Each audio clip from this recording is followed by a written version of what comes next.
할렐루야. 오늘 우리가 함께 나눌 말씀의 제목은 광야를 오늘의 은혜로라고 하는 말씀의 제목입니다. 저의 기억이 맞다면 작년 7월 시편 89편까지 곧 시편 3권까지 나누고 오래간만에 시편의 말씀으로 다시 돌아왔습니다. 시편을 시작할 때마다 시편이 총 5권으로 분리되어 있는데 그 5권은 각각의 주제가 있고 또 그 주제를 따라서 말씀이 기록되었다라고 나누었습니다.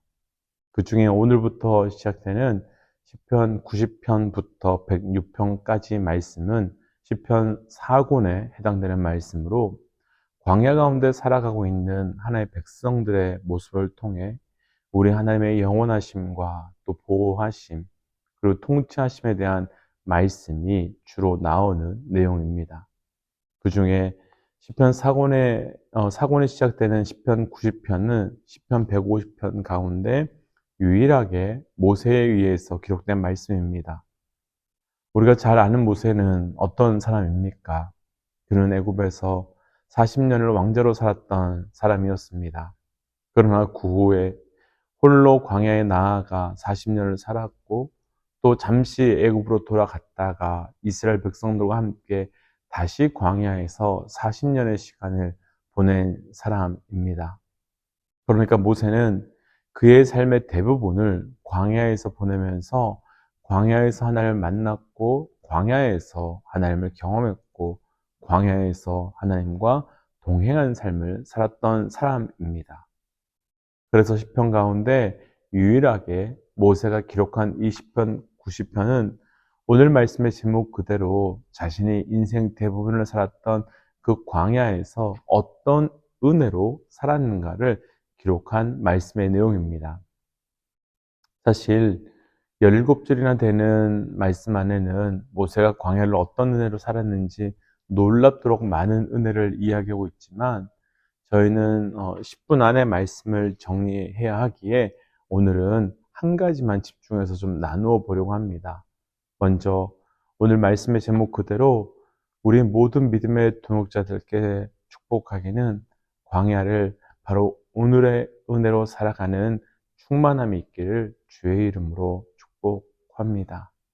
광야를 오늘의 은혜로 오늘 본문 좀 길긴 하지만요. 3절부터 5절까지 함께 좀 읽어볼까요? 3절부터 5절입니다. 주께서 사람을 티끌로 돌아가게 하시고 말씀하시기를 너희 인생들은 돌아가라 하셨사오니 주의 목전에는 천년이 지나간 어제 같으며 밤의 한순간 같을 뿐임이라. 주께서 그들을 홍수처럼 쓸어 가시나이다. 그들은 잠깐 자는 것 같으며 아침에 돋는 풀 같으니이다.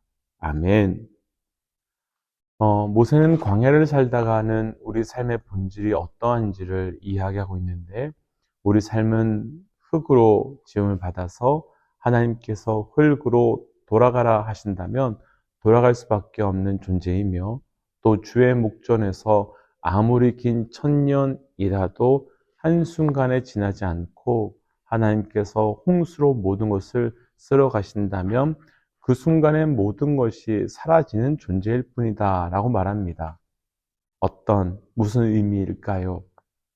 우리가 아무리 광야라고 하는 그 땅에서 많은 것을 가지고 싶어 하고 누리고 싶어 한다 하더라도 하나님께서 부르시면 그 한순간에 사라지는 인생, 한순간에 멈춰야 하는 인생이다 라는 걸 의미하는 겁니다.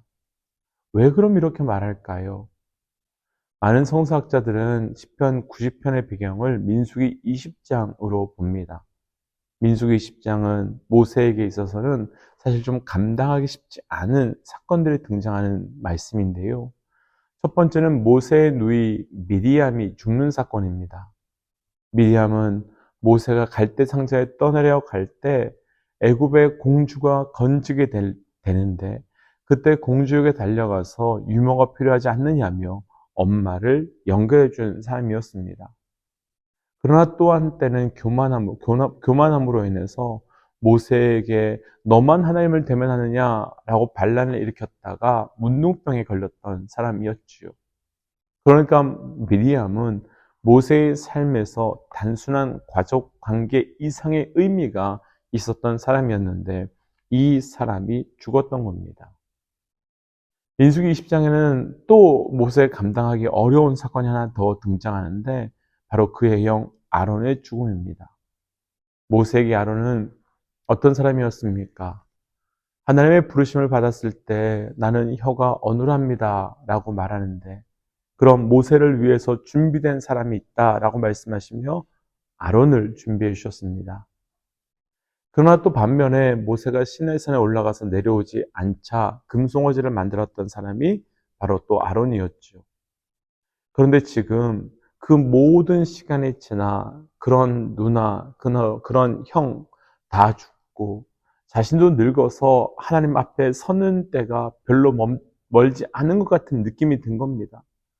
그러니까 120년을 돌이켜보니 우리가 읽은 말씀 그대로 자신의 삶이 티끌 같기도 하고 천년이라는 시간 앞에 한순간 같기도 하고 또 홍수에 의해 쓸려 내려가는 하루아침에 지나지 않는 그 들풀처럼 느껴지는 그런 마음으로 그래서 본문 9절에 보면 우리의 평생이 이 순식간에 다 해버렸다라고 말하고 있는 거지요. 그럼 모세가 광야를 살아갔던 인생에서 광야를 살아가야 하는 그 백성들에게 진짜 하고 싶은 마음, 그 말은 인생의 모든 것이 다 한순간이고 지나가 버리니까 집착하지 말고 살아가라 이런 말이었을까요? 아니죠. 그렇지 않습니다. 모세가 광야를 살아가는 백성들에게 이런 말을 한 진짜 이유는 본문 12절에서 이어가는데요. 12절 함께 좀 읽어볼까요? 우리에게 우리날 계수함을 가르치사 지혜로운 마음을 얻게 하소서. 아멘. 모세는 우리에게 우리의 나를 계수함을 가르치사 지혜로운 마음을 얻게 해달라라고 기도합니다. 이 말을 조금 더 쉬운 뜻으로 풀어가 본다면 우리에게 우리의 날, 곧 오늘 하루의 삶을 온전히 분별할 줄 아는 그 지혜로운 마음을 주셔서 오늘 하루를 주의 뜻으로 살아가는 자 되게 해달라라고 구하고 있는 겁니다. 다들 잘 아시겠지만 우리 사람은 시간 속에 살아가는 존재들입니다. 과거가 있고요, 현재가 있고요, 미래가 있지요. 그런데 우리 사람이요, 손댈 수 있는 시간은 과거와 현재와 미래 중에 현재, 곧 지금, 오늘 하루 이 시간밖에 없습니다. 왜일까요? 과거는 이미 끝나버렸습니다. 사람은 시간의 주인이 아니기에 이미 끝나고 지나가 버린 그 시간을 어떻게 할 수가 없습니다. 미래는 우리에게 아직 오지도 않은 시간입니다. 그래서 우리가 어떻게 해볼 수 없습니다. 그러나 오늘은 다릅니다. 오늘은 내가 살아갈 수 있는 시간이고 살아가고 있는 시간입니다. 사실 성경에서는 이 오늘이라고 하는 시간을 우리에게 아주 중요하게 여깁니다. 신명기 10장 13절에서는 내가 명하는 명령을 오늘 지키라 하시고 신명기 11장 26절을 보시면 하나님께서 내가 오늘 복과 저주를 너희에게 주시겠다 하셨고 히브리서 4장 7절에서는 예수 그리스도께서 오시는 날에 대해서 이미 정했다라고 말씀하시며 그날을 바로 오늘이라고 표현합니다. 그리고 예수님과 함께 십자가에 못 박힌 강도를 향해서는 예수님께서 오늘 너가 나와 함께 낙원에 있으리라 하셨고 마지막으로 한 가지 더 본다면 누가복음 2장 11절에서 바로 오늘 다윗의 동네에 너희를 위한 구세주가 났다라고 증거합니다. 사실 이 외에도 정말로 많은 이 오늘을 말씀은 강조하고 있습니다. 그런데 모세는 그 오늘을 어떻게 은혜로 살아갈 수 있는지를 증거했는데요. 조금 전에 읽었던 12절 말씀에서 지혜로운 마음을 얻게 하소서라고 구합니다. 왜? 무엇 때문에 이렇게 기도했을까요?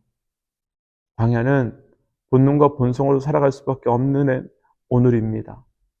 그래도 그 본능과 본성대로 살아갈 수밖에 없는 광야의 오늘을 우리는 그 본능과 본성으로 살지 않고 지혜로운 마음, 곧 하나님의 뜻을 구하기 위해 하나님의 뜻을 따라 살아가기 위해 그것을 구하는 겁니다. 왜냐하면 우리의 삶의 모든 때는 하나님의 뜻이 반드시 있기 때문입니다. 그렇다면 광야 같은 오늘을 살아가야 하는 우리 또한 동일하지 않을까요? 광야 같은 오늘을 지혜롭게 살아가기 위해 기도하고 구하여서 그 뜻으로 살아가는 겁니다. 그래서 축복하기는 광야 같은 오늘을 온전히 살기 위하여 기도하고 그래서 그 뜻을 구함으로 그 뜻대로 살아가시기를 주의 이름으로 축복합니다. 그래서 말씀을 기억하며 이렇게 기도하고 싶습니다. 하나님, 오늘을 주의 뜻으로 살고자 합니다. 주의 뜻을 알려주시옵고 그 뜻대로 반응하는 자 되게 하여 주옵소서라고 함께 기도하겠습니다. 함께 기도할까요? 하나님, 말씀을 허가하여 주시며 감사합니다. 하나님, 광야 같은 오늘을 주의 말씀으로 살아가는 자 되기 원합니다. 광야 같은 오늘을 주의 뜻으로 살아가기 원합니다. 본능과 본성과 내 뜻으로 살아가는 것이 아니라 오직 주의 마음과 주의 뜻으로 살아갈 수 있도록 인도하시고 그 인도하심을 따라 오늘이 광야이지만 그 어느 천국보다 은혜롭게 살게 하여 주옵소서. 하나님, 오늘의 광야를 믿음으로 살기 원합니다. 본능과 본성으로 살아가는 것이 아니라 말씀으로 은혜로 살아가기 원합니다. 하나님, 그러기 위하여 기도할 때마다 주의 뜻을 보여주시옵고 그 뜻에 맞추어 순종함으로 살아갈 수 있도록 인도하여 주옵소서. 이 모든 말씀 예수님 이름으로 기도하였습니다. 아멘. 믿음의 동역자 여러분, 오늘을 본능과 본성과 우리의 뜻이 아니라 하나님께서 주시는 그 지혜의 뜻으로 살아가는 겁니다. 오늘 하루가 그런 하루 되시기를 축복합니다. 함께 선포하고 삶의 자리로 또 기도의 자리로 나아가지요. 함께 선포하겠습니다. 주를 기뻐하라. 아멘. 승리하십시오.